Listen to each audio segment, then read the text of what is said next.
Thank you very much.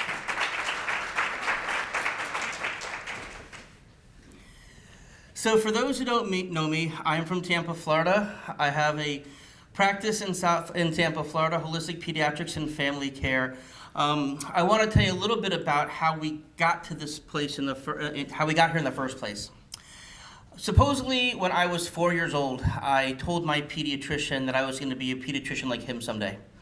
And that really kind of set my life path. And with the exception of about a half a semester in college when I declared to my parents I was going to be a sports reporter, and I have to give them great honor for the fact that they didn't totally lose it when I told them that, and that they decided that they would be supportive, and I found out many years later that they were not very supportive of that, but they felt it was wise for them to hold back, and so I do honor them for that. But this was really the only path that I ever really thought. I had such a wonderful relationship with my pediatrician. And he was an uncle, he was a trusted person, he was the person who made me feel better. He was somebody who made me feel good about myself. And he was really somebody who, for many years, he became into a mentor role. He helped me get into medical school. I used to follow him around the hospitals, and I figured if I could impart that to other kids, that if I could serve in that role, then I really felt I would have done something with my life.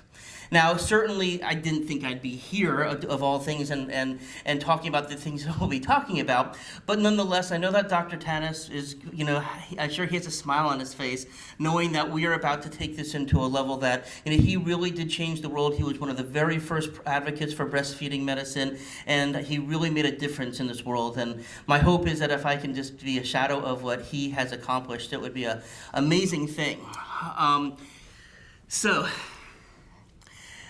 Fast forward to about 1995. I did my pediatric residency at Tampa General Hospital, and I had chosen Tampa General over a lot of other places that I had interviewed at because Tampa General was the only place in the country, one of the very few, that had 2 half-days of outpatient clinic that we would keep to throughout the entire 3 years. And I knew that I wasn't going to be a surgeon. I knew that I didn't want to be a specialist. I just wanted to be the doctor on the corner who would take care of you, who would take care of your kids when you got old enough to have them, and maybe I'd even take care of your grandkids, and one day we would all just be sitting back in a nursing home someday thinking about how great it was. And at the same time, I knew that, and one of the great things about Tampa General is that they did not have a lot of fellows, like they didn't have a lot of specialists. So we were the chief people there to take care of the kids. We didn't have to turn them over to the cardiology team when those patients came in, and we just had a wonderful training there. And one of my earliest mentors, Dr. Lou Barnes, he was really the godfather of B vitamin metabolism, and he just brought so much. He was another early advocate for breastfeeding medicine, and he used to bring reports into clinics about why not to use these over-the-counter medicines, how antibiotics are messing up a lot of kids, how so few kids really need antibiotics, use them when you need to. But it was just a really wonderful foundation that I was able to get there. So about halfway through my residency, all the residents, we were notified. There's a child on the floor who's admitted with autism. Come down and see this kid because you may never see one again. Okay? This was only 20 years ago. And now I challenge you to walk through the mall. Walk through the airport and tell me if you don't identify somebody who you're pretty darn sure is on the autism spectrum. Now, that was obviously a shock. And at the time, with the exception of in our developmental clinic, I think that was the only child with autism for 3 years that I admitted or I did see in my clinic. So at the time, that seemed like a pretty reasonable thing. Come see, it was like, come down and see. So we all 30 of us throughout the course of the day, we came down to observe a child with autism. Now, of course, at the time, if we only knew what was about to happen. Okay. Now, you saw the slide earlier today. And at the time, so that was approximately 1995. Okay. Now, we know that now, in looking back, that was a 1 in 500, but we were still basing our information, because this data is always lagging. So this is probably around where we thought we were, probably 1 in 1,500, 1 in 2,000. Certainly the 1 in 500, which is where it was, and I probably didn't see 500 children during the 3 years, so that number may very well have been right. And of course, you see this incredible growth here in terms of children with autism. Some numbers you're now quoting 1 in 70, 1 in 88, 1 in 100. But of course, this is, and again, as you've heard today, certainly there's more awareness, no doubt. And I'm sure that there are some kids who previously were labeled as mentally retarded, developmentally delayed, problem children who are now receiving the diagnosis of autism and getting the services that they need, and thank goodness. And a lot of times they need this diagnosis in order to be eligible for these services. And so, as you had heard, it's a good thing that they get these diagnoses and they're getting labeled early. We're identifying them early. And we know through early intervention how important it is if we catch a child at 2 and we're able to move forward for the next 3 years with intensive services, the chances of them being in a more mainstream situation in kindergarten is much greater than if you catch them at 4. So it's a wonderful thing Autism Speaks has done in terms of the whole concept of early identification and the tools that we have. Now we're gonna fast forward a couple more years. And I had seen, so this is about a year and a half, or a year maybe or so into my private practice. I left Tampa General in 1997. And I was seeing a patient with asthma, and we had done some allergy testing, and it turned out that the kid had a few allergies to several foods. So I sat down with the mom and explained how you can do these things, how, especially with dairy, this is a way how you can make sure you get enough calcium into your child, especially if they weren't a big meat eater. People would start talking about how do you get enough protein into a child. But we said, okay, well, it would make sense. Let's go ahead and let's do a restriction. Let's see what happens. And one of the strongest tools that I have in my practice nowadays for people with allergies and asthma and GI issues is an elimination diet, where we'll eliminate a series of foods or standard foods, and we'll give them 3 weeks, and then we'll reintroduce them one at a time. And by then we can also see what it was, because if you're, of course, reacting to more than one food, but you only take one out of your diet at a time, you may never see the improvements. In fact, one of my mentors, Sid Baker, he refers to it as his tax laws, where he says if you're standing on 2 thumbtacks and you take one out of your foot, you don't feel half better. Okay, so we realize you have to take all. The solution is remove all the tacks. So this is what we did: is we removed all of these girls' tacks. So see the patient back a couple weeks later, and the mom says, well, actually she's off all of her asthma medication since we came off of those foods.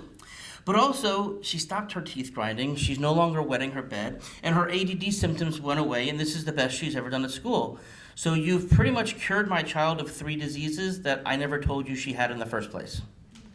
Now, that was a big sledgehammer for me, okay? Recognizing that part of the paradigm that we are taught in medical school, which of this is normal anatomy and physiology, this is the pathology, and then this is the treatment to treat that pathology, which is, certainly it got us pretty far, but it made me really start to think, how are we looking at this? Or maybe we should be looking at what are things in our body that we're reacting against. And maybe if we identify them, maybe we can make a broader improvement. And so that was really one of the very, very first things that I had ever had really made a big difference with. Now, fast forward a little bit more, and by this point, I had left the practice down in Palm Beach Gardens, which is where this child was, and I had moved down to Miami. And I had started seeing more and more children with autism at this point. And of course, unlike a typical kid, you'd have to spend an hour with these kids sometimes to really get into all of the different symptoms, the sleep problems, the GI problems, the behavioral problems. And it was really quite taking up a lot of my time. And although the partners of my practice that I was supposed to, were so thrilled that we were making success, they're like, David, why don't you use our office after hours? And you can even create your own practice. Start seeing patients. You can use our copying machines. You can use our files. But we kind of need you to be seeing the sick kids and not spending an hour with the patient, which I was very grateful that they actually allowed me to do that. And then kids started getting better. And next thing you know, several other kids in the class would show up. And next thing I know, I ended up with an Orlando pod. And I ended up with a Louisville, Kentucky pod. Next thing I ended up with a Lima, Peru pod. And people just started showing up from just word of mouth. And it really got to a point that I realized I needed to do this work full time. There was a need for that. I had met a few other physicians who was doing this work. Most of them had come into this because they had a child with autism that they needed to fix. I kind of came in a different way, because I was interested in more holistic and more integrative types of medicine, even going back to my residency. Fortunately, during my residency, there was this wonderful journal article that came out in one of it's our trade journal called Contemporary Pediatrics. It's put out by the AAP. And in it, there was an article called 7 Herbs Every Pediatrician Should Know About. And it was published by a doctor named Dr. Kathy Kemper. And Kathy had just been brought onto Harvard, who started the first integrative holistic pediatric subdivision in the country. She then moved on to Wake Forest. She's now in Ohio State. She spends like 5 years or so and going into these different communities and colleges and setting these programs up. And so I went to the chairman, Dr. Frias, and to Dr. Ringenberg, and I said, is it okay if I use some of these herbs that are discussed in there? And they said, well, if it's in contemporary pediatrics, absolutely. In fact, Dr. Barnes was the founding editor of the journal, so if it's in there, if it's in contemporary pediatrics, it's fair game. And so even during my residency, I started using these natural remedies, and people started improving, and we were avoiding antibiotics, and kids were recovering faster. So it really gave me a good solid foundation as to how I can approach people while still using all the wonderful knowledge that I had gained as a pediatrician during my training. And I would tell people, listen, if your kid comes in with an asthma attack, if I need to bring out the steroids or the nebulized treatments, that's not the time to grab the vitamin C. There's times and places for everything. We'll stabilize things, and then we'll figure out why is your kid having an asthma attack. Okay, and but everything in due time. So as we got to about 2006, by that time I had seen about 500 children with autism. And I was noticing the same pattern that was repeated. Now granted, I've never seen two children with autism who are exactly the same. In fact, it says the fact that they call it the spectrum, the autism spectrum, I think is such a wonderful term. I've come to even referring it more to the neurodevelopmental spectrum, because I do find so much commonality between the Tourette's children with ADD and ADHD, seizures, other bipolar, and there's OCDs, and I found a lot of commonality, so I've used the term spectrum to more mean the neurodevelopmental spectrum now. But I was noticing that these patterns kept on coming over. I noticed that a lot of these children were just addicted to pizza and grilled cheese and mac and cheese. Case and gluten, case and gluten, case and gluten. And at first, and actually the very, very first child with autism, this mom came to me and said, hey, I've been hearing about this diet, but I want to make sure my kid's going to get enough calcium, enough protein, enough grains, and can you help me do this? And I said, well, certainly there's people who have celiac disease, and there's people who have lactose intolerance, so this isn't earth-shattering to try to take somebody off of dairy and off of wheat, but let's do this, and let's do this right. Let's log what we're doing, make sure we're getting all the nutrients necessary. And lo and behold, that very first kid showed some very significant improvements within the first few weeks. I noticed that a lot of these children with autism had recurring ear infections. A lot of sinus infections. They were on antibiotic after antibiotic. They'd come off of it. They'd be back on antibiotics again. And so we really, and fortunately, I was given such a wonderful, wonderful foundation at Tampa General for, don't use antibiotics. In fact, when we were on call at night, and when we admitted a child to the hospital, and they were admitted, and we decided that this kid clearly had a viral infection, give him some saline, maybe give him some breathing treatments, but don't start antibiotics. We were applauded the next day in rounds. And so it was really quite a difference from the generation previously that, from what I understand, if you cross your eye, you got amoxicillin. Okay, so so I was given a very, very good foundation in the what not to do's and how to observe and to be more conservative in our treatments, and kids are usually resilient, while at the same time knowing when you need to intervene and to intervene fast if you need to. It was amazing that at the same time I was learning about different vitamins and herbs, but yet I was able to run the PICU at the same time all by myself. So I really felt grounded to have one foot in each world, and it really gave me an opportunity to look forward. Now, I started noticing a lot of these children on the spectrum had a lot of atopic conditions. Their eczema, allergies, asthma, and so we started looking at ways that we could reduce inflammation of the body. And so many of these kids had GI problems. It was the atypical child who was passing a log once a day. Some of these kids were chronically constipated, and a lot of their behaviors were worse from it, and they would do posturing, leaning over the table, and back in the day, 15 years ago, the teaching was more, well, these kids are acting out like this because they're autistic. And then the kind of a new paradigm came about of saying, well, maybe these kids are acting out because they're hurting. And they can't tell us that they're hurting. And this is the only way that they're going to be able to manifest and let us know this is if they start flipping all over the house trying to get somebody's attention. And so we started looking and seeing if they had probably giving them things like probiotics and started changing their diets. And we started seeing some really great improvements with them as well. We started noticing very important things. I know you've heard wonderful things about vitamin D. You're going to hear a lot more about vitamin D tomorrow. But we noticed low iron levels. I started checking ferritin. We started finding low zinc levels in these kids, and so we started aggressively treating them. And what I mean by aggressively treating them, I don't mean we just put them on it and have a nice day. we're checking their levels, for iron and for zinc, we're checking their levels 4 weeks later. For vitamin D, we're checking their levels about 3 months later. So we're not just treating them and having them, we're aggressively checking them as well. And we then started finding issues with folate metabolism. And so just as a curiosity, how many people in the room are familiar with MTHFR? That's wonderful. That's great. Okay. And obviously that's one of those things that if we were having this conversation 10 years ago, I don't think we would have. And it's funny that one of the first people who I actually identified this was on my dad. And my dad says I have the mother what gene, and sure enough, so I give my dad credit for that. He was the first person. I've heard a few people say that since, but nonetheless, we started using things like methylcobalamin and methylfolate, and again, we saw another tremendous improvement in these children. And then I started noticing, as I said, these same patterns. They were being seen across the chronic illness spectrum. And it wasn't just, again, the neurodevelopmental spectrum. It was people who had autoimmune diseases and people who had atopic conditions and, again, the recurring otitis media. And I would apply these same principles. And I would treat them in a very similar way, and we would see outcomes time and time again of improvement. So then, as the years had gone on, I started being asked about from families, I started noticing, hey, a second child would come up with autism in the family. And we started hearing about 2, 3, 4 children in families with autism, which I can't even imagine for a parent what that must be like.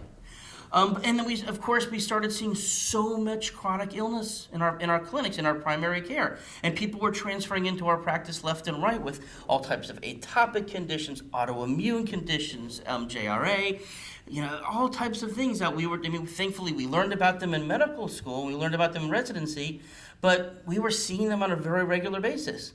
Now, of course, I recognize that at this point in my career, I was kind of known for helping people with this condition. So, of course, I was seeing a lot of them because a lot of families didn't have anywhere else to turn. They weren't getting help. And so, can you help us? Can you apply these same principles? And I learned that really autism was the canary in the coal mine. That as we started applying these same things to other populations, that the other conditions would get better.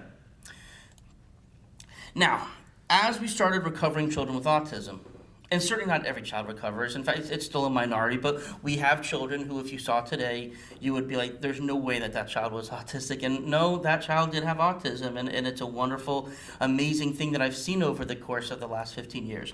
But then the parents started saying, well, maybe I have these issues, especially the moms. We want to have another kid. We're ready. We never thought we'd have another kid because our efforts were so, and our energies and our finances were so into this child.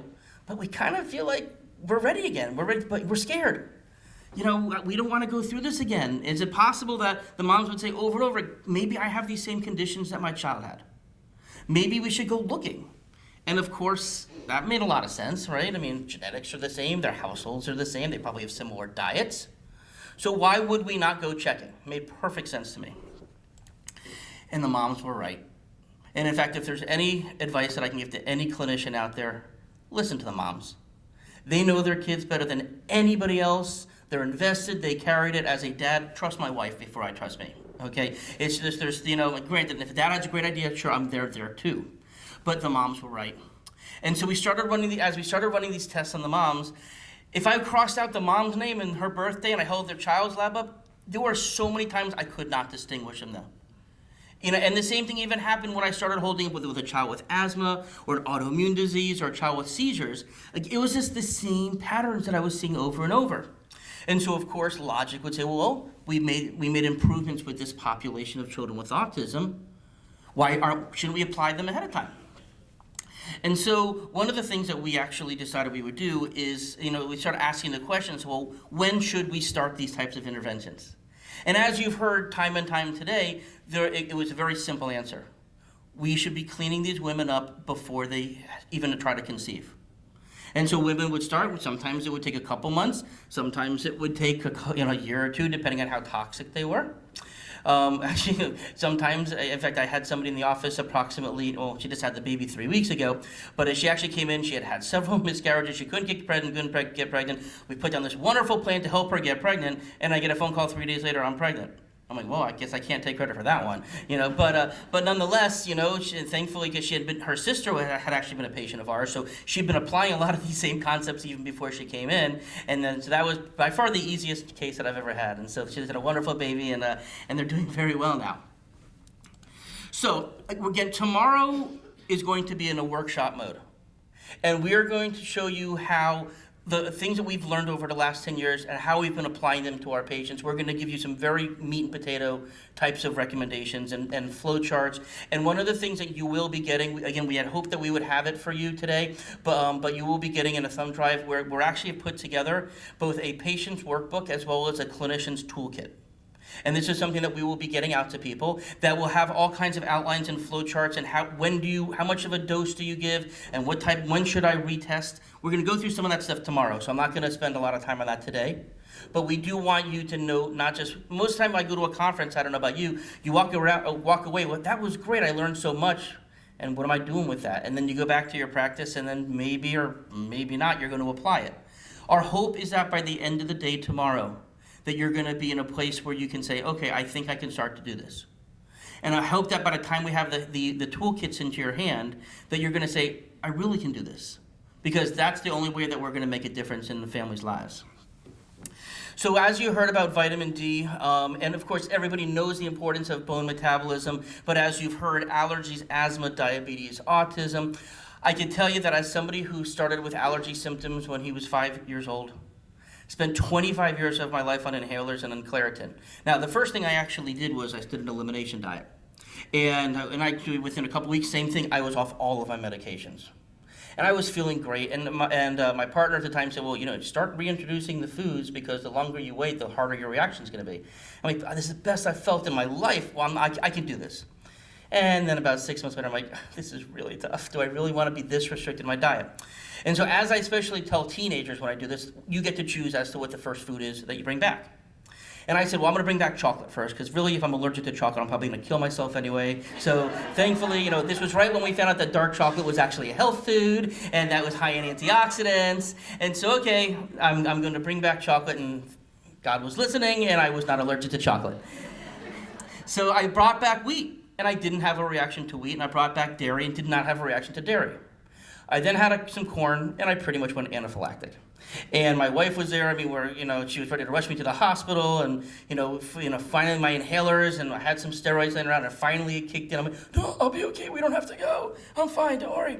But about half hour later, I did break out of it, and then sure enough, over the course of the next couple of years, I accidentally once thought it was a Chinese egg roll. It was a Southwest egg roll, and it was at a Christmas party. And seems as if Christmas parties always are my downfall, because then the next year we were at a Christmas party, and it was our office party. And we were at some froofy South Beach restaurant, and we ordered some vegetarian pizza. And by this point, it's like known statewide, David's allergic to corn. Okay, and so my nurse says, David, there's some corn on that pizza. I'm like, what? Who puts corn on pizza? He's like, I don't know, but these guys did right here. And I looked down at my plate, and sure enough, there's a few kernels there. And within 10 minutes, my throat's starting to scratch, my lips starting to swell. There was a Publix next door at the pharmacy. I ran over there, and I'm like, can I have a prescription pad? I'm sitting here writing prescriptions. I need some steroids. I need some albuterol. I'm grabbing Primatene Mist off of the shelves. And finally, I was able to break my reaction right there in front of the pharmacist. I think he was pretty impressed. So then I realized, okay, well, as long as I avoid corn, I'm doing okay. Fast forward a few more years, and this is when information started coming out about the vitamin D. And we live in sunny Florida, right? We're not supposed to have vitamin D deficiencies in sunny Florida. But I started testing some people and found that they were low. And one of my very good friends, Lee Edelstein, who was a pediatrician down in the Boca Raton area, he said, David, all the studies that have been done, like one's in Pittsburgh, one's in Canada, why would we have vitamin D deficiency here? And I said, well, I don't know, maybe because we're all using sunscreen, unlike when we were in high school and we put Crisco on our bodies and laid on the beach for 7 hours. We didn't have vitamin D deficiencies then. But at the same time, he said, okay, well, I tell you, every time that someone comes into the office, whether it's a 1-year-old that I need to get a lead level on, if I need to get blood, I'm going to ask the family, can I get an extra test tube? And I'm running vitamin D. And we ended up getting 72 samples, and 68 out of the 72 were low. I had the lowest out of everybody. My level was 16. And sure enough, I mean, I was indoors all the time. I, knew to put sunscreen on because I didn't want to get skin cancer. And so I started taking 5,000 units of vitamin D. And I got my levels up to about 30. So I want to push a little more. I started reading about how if you get your levels up higher, maybe allergies and asthma. So I'm like, okay, I'm going to aim for 75. The upper end of limits is 100, so I know I'm pretty safe there. And lo and behold, it actually took me about 15,000 units a day to get to 75. And then I was able to eat corn, which was pretty amazing. And so now, granted, I only eat organic corn now. Okay, and so is it possible that there's something in the GMO that would make it different? I don't know if that's that. I'm not willing to try, but I can tell you I have my Arrowhead Mills popcorn about 3 times a week, and I'm very happy. I'm making up for lost time. But at the same time, and then the great thing is that I still had, prior to the vitamin D identification, I still had seasonal allergies. Turned out I didn't realize at the time, but I was allergic to Melaleuca. And the way I found that out is I had actually some blemishes. I go into the health food store and got some tea tree oil. I didn't know that tea tree was Melaleuca at the time. So I put it on my face, and like 5 minutes later, I'm breaking out welts, and I'm like all burning in face. I'm like looking at it, and in parentheses, it says tea tree oil. And I'm like, okay, Melaleuca, now I know what it is. But the amazing thing was, once I got my vitamin D levels up, I no longer have those allergies. I don't have seasonal allergies anymore, so I'm a first-hand experienced person as to what kind of success we can have with these protocols. So we also know about zinc, and certainly everybody knows zinc deficiency can be a very, very significant thing. And not all cases look like that. Okay, you're not going to miss that level of zinc deficiency. Okay, but at the same time, we started seeing that, and I started doing some research on this. And finding that even before you were at those kind of levels, there were studies that showed low birth weight that was actually correct, that you can get the weight back if you started giving them zinc. We found research about slow growth and development, so we started looking at zinc levels. And what we typically do is we get plasma levels. I'll talk tomorrow about the dosings. I've more recently started doing red blood cell levels as well because I want to make sure it's getting intracellular, not just floating around freely in the bloodstream. But it's another one of those hallmark things that I'm looking at every human being now. And of course, this is another one of those classic findings in people with zinc deficiency. These white lines, if you're not examining people's nails, if you're not having someone walking in with a face that you just saw before, take a look at their nails. Maybe they'll get a little bit of a hint there as well. And then one of the other things I really started looking at was iron. Because iron deficiencies has been associated with autism and with ADD, and they've been associated with lower math scores as well, the studies that you can see here. And one of the interesting things about it is that and one of the studies that I had read is that if you find somebody who's iron deficient, but they're not yet to the point of being anemic, even though they found people who had low ferritin levels and low iron levels, on a whole had lower IQ, they had lower cognitive function. But if you caught them before they were actually anemic and you corrected the iron deficiency, they would get their IQ points back. But of course, if you had lower oxygen carrying capacity to the brain for a period of time, maybe there's a little bit of subtle damage that's happened there just from that. And so that's, again, one of the key things. So the MTHFR that I mentioned to you before, the zinc, vitamin D, and iron are the 4 things that I believe every human being should be checked for. And I am absolutely convinced that we would probably reduce 25–30% of all health problems in this country if you just address those things. Hopefully we will be able to prove this with this study that we're doing, with what P2i is bringing to the world. Now, as I went through, I started learning more and more about other issues, like thyroid. Now, thyroid, of course, is something that we check on the newborn metabolic screen, right? It's one of those things you check for congenital hypothyroidism. And we know that unlike in adults, where it's a lot of metabolism, it's also a development and growth hormone for babies. And we know that there's 100%, if you miss somebody with congenital hypothyroidism, and you don't correct it, it's like 100% chance of that child having cognitive function, mental retardation. And we know that there's growth delays associated. So the child with thyroid issues, they don't grow, whereas the adult, they kind of grow. Okay, it's one of the differences between adults and children. So we started looking at thyroid levels on people as well. And again, tomorrow we're going to spend a lot of time talking about some of the more advanced thyroid testing that we get into and how we correct them. And then one of the other things that we really started focusing on was folate.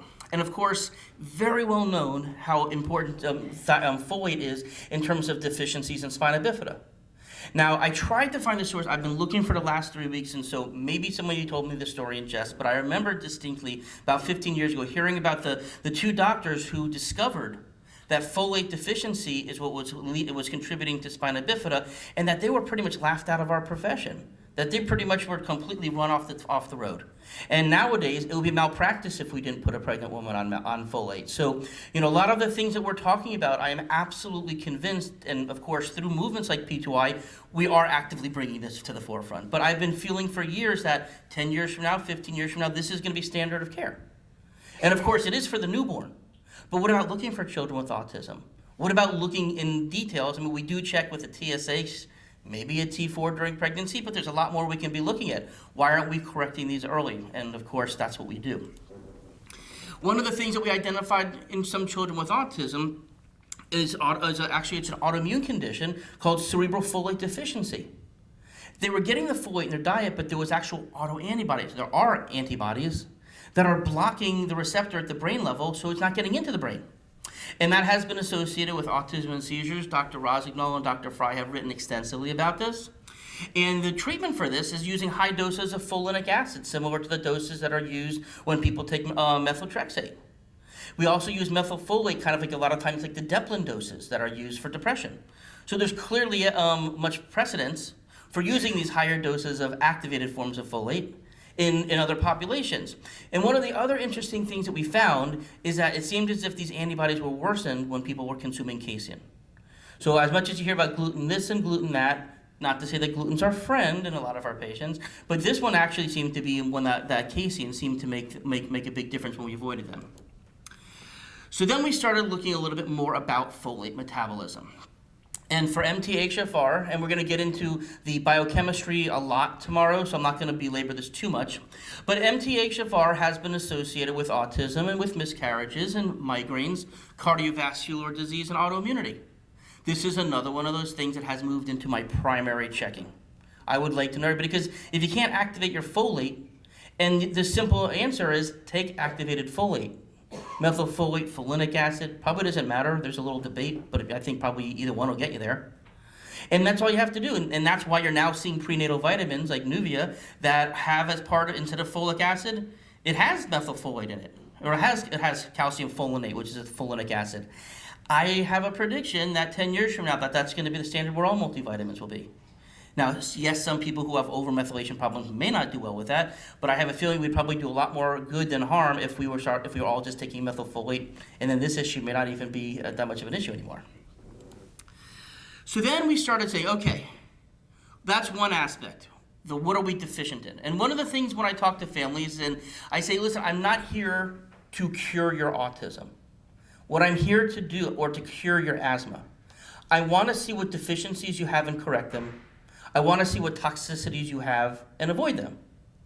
And on that basic level, if you minimize toxicity and you optimize nutrition, the body should work better. Not a very revolutionary out there idea. Although you would think over the years, the way that, especially in the autism world, you would think that the way that some people have commented about what we do, you would think that that was a very revolutionary idea. But at the same time, that's what we're really talking about. Identify nutritional deficiencies. That's what we do. Identify toxicities and avoid them, remove them, whatever it takes. So one of the things, if you're not familiar yet, the Environmental Work Group has a couple of wonderful, wonderful pages. One's called Skin Deep.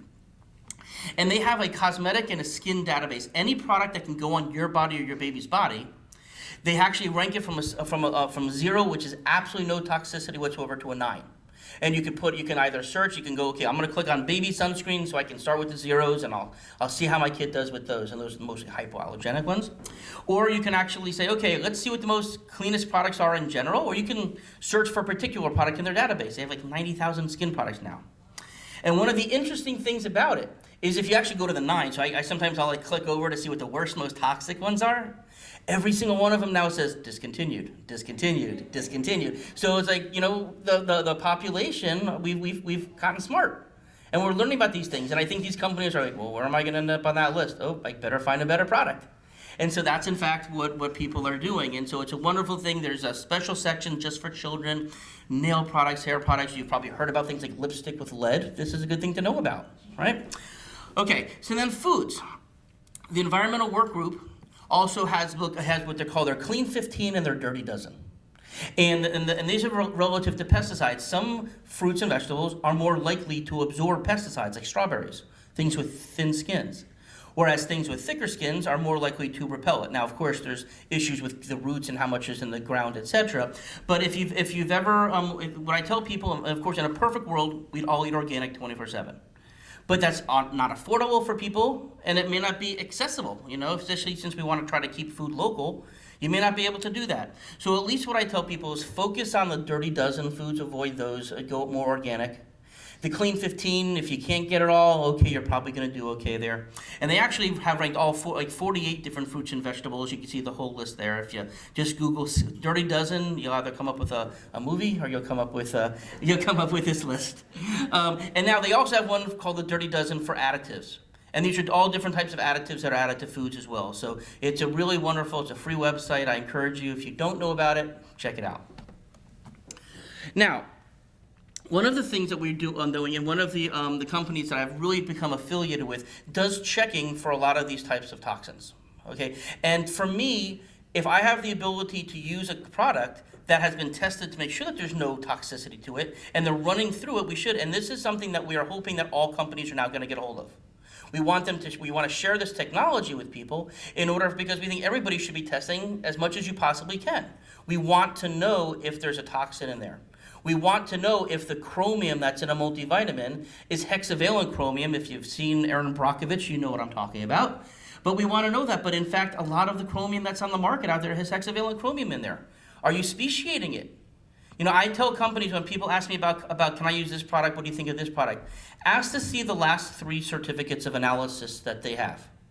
Now, if they don't want to send it to you, you'd be really concerned. If they send you 3 from the last 6 months, they're probably doing a pretty good job checking. If they send you one from like 1977 and one from 1983 and one from 2000, they either aren't checking very much or they don't want you to know. So I think it's imperative we as consumers should be demanding to know what are we putting into our bodies as much as we possibly can. So now we start talking after 15 years about levels of success. Okay. Now we estimate that we've had about 600 babies who have been born into our practice since we started doing this work. And by that I define them as people who came pre-conception, people who are pregnant, or people in the newborn period. Oh, and by the way, I do want to make a quick disclaimer, just as far as disclosure. Although I currently don't, I have helped Kirkman and Purity develop some prenatal products in the past. So just as since I did have a slide there that talks about the testing that they do, which is technically a different company, but just as full disclosure that I have helped them develop some products. But it was because I reached out to them and say, hey, you guys have very clean products. I want for my patients to have the purest products possible. Can we develop some things because I'm looking at this preconception? So that's how it happened. But out of full disclosure, I did want people to know that I have done some consulting work for them. So as far as the success, this is what we started having. Now, first thing is breastfeeding, and you've heard about how wonderful breastfeeding. And granted, in my practice, yes, because we have a little. I say we should have a little bit more granola practice, a little bit more holistic practice, and that's out there. So getting women breastfeeding, 99% of women are breastfeeding in our practice, but 90% of them are still nursing at 6 months. And I'd say about 80% are still nursing at a year, and I'd say the average was 18 months. My wife nursed Benjamin for 3 years, Naomi nursed for 2 years. Most of our families are getting to that point. And I don't know if you're aware, but if a woman nurses for more than 2 years, it reduces her overall life risk of breast cancer by 50%. And if she nurses for more than 6 years combined for all of her children, they say that it lowers her chances of premenopausal breast cancer to less than 1%. So for all the things that we know about the importance of breastfeeding, another study just came out a few months ago talking about several IQ points, and I had the wonderful experience back in my residency. Dr. Frank Oski, if you don't know who Frank is, he wrote the book on pediatrics. He has one. Him and Nelson's were the 2 pediatric textbooks that every pediatrician, we bought one or the other. And Frank was actually a direct disciple of Dr. Barnes, and so Dr. Barnes got Dr. Oski, and Dr. Oski was another wonderful, wonderful advocate for breastfeeding. And at this lecture, and I'll remember forever, he presented a study where babies were getting 4 IQ points higher if they were breastfed. And he says, well, 4 IQ points may not sound like a lot, but I sure wish I had them right now. So it's one of the great things that I learned from this. There's things you remember in your life. That'll be one that you take with you. Now, but we started seeing these wonderful outcomes.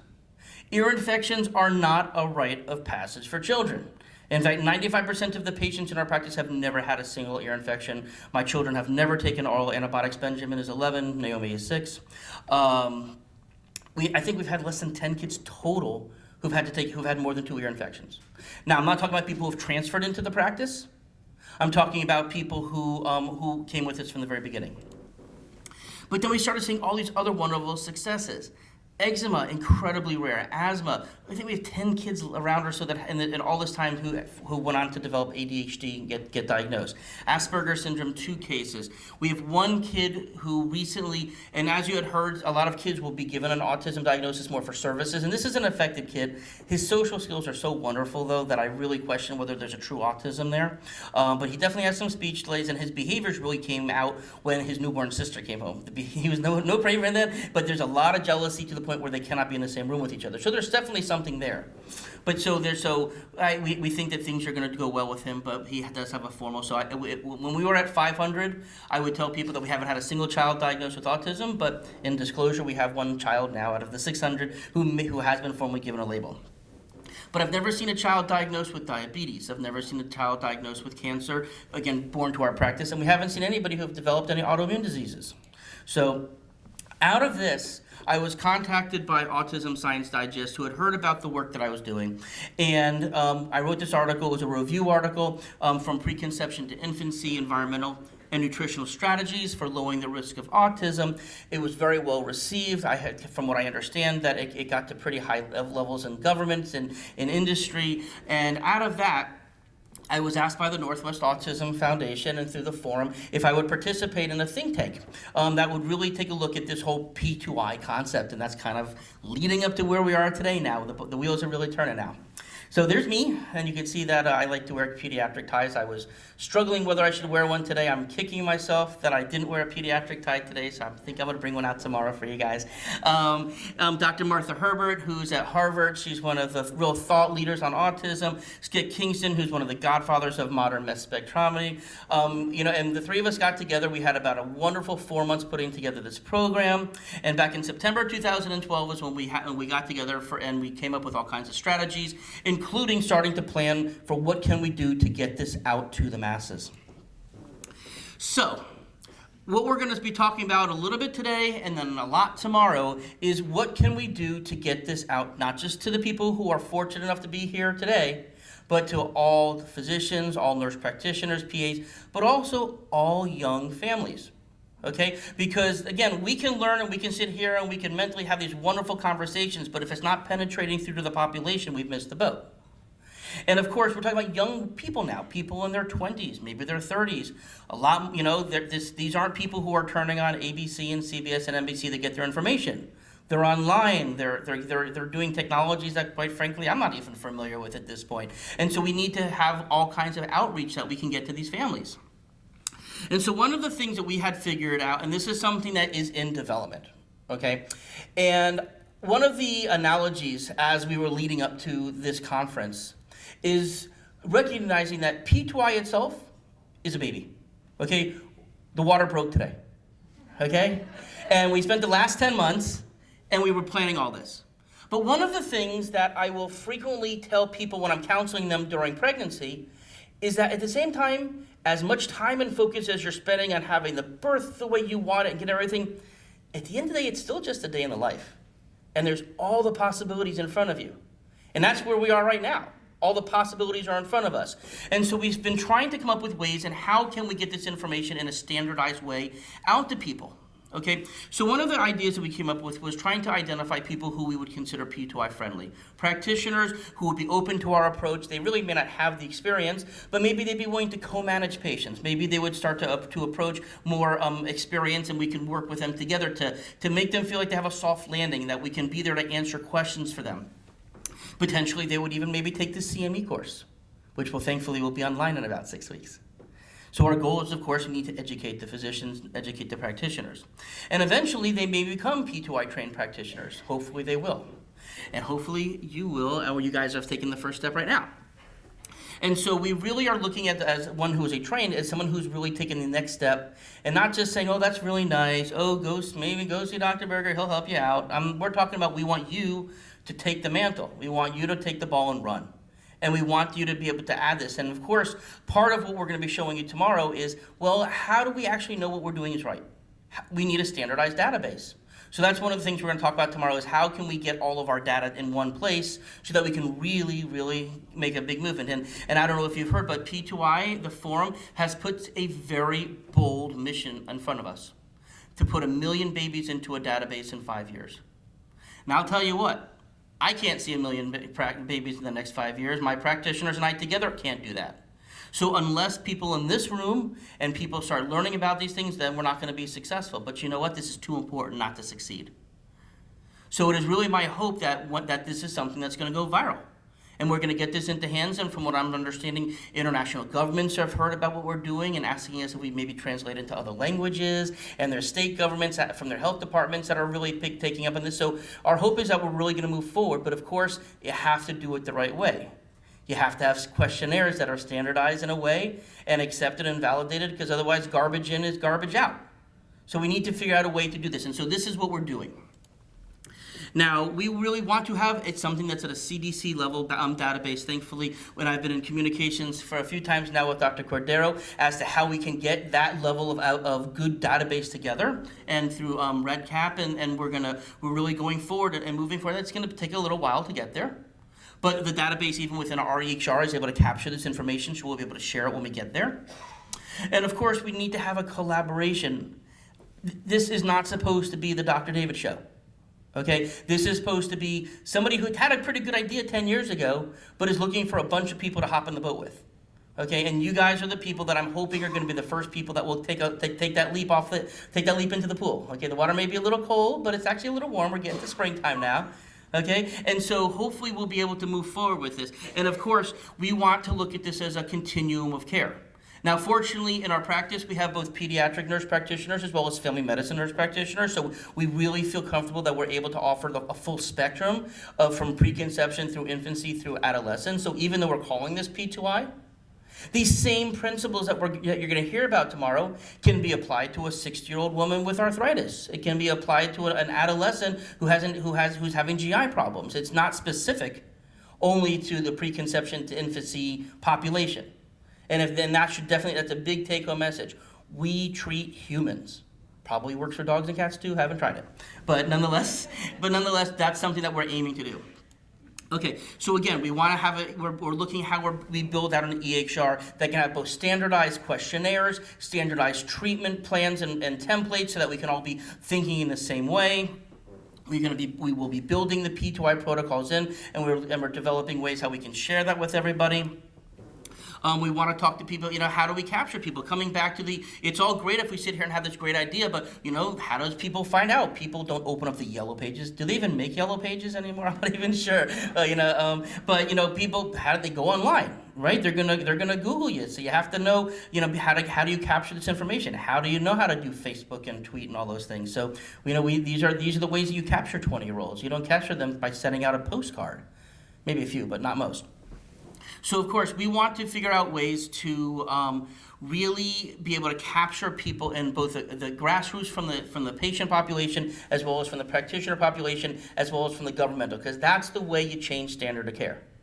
And we should accept nothing more than a goal that 10 years from now, 15 years from now, that we will look back on this weekend and say, you know what, we really made a difference, and this is when we started to change healthcare in America. And that's a pretty heady thought. Okay, when I take a step back about that, it's a little overwhelming. I have to tell you, probably my blood pressure just went up about 10 points just saying it. But at the same time, we have the ability to do it. We have the knowledge to do it. So again, hopefully we will be able to get that.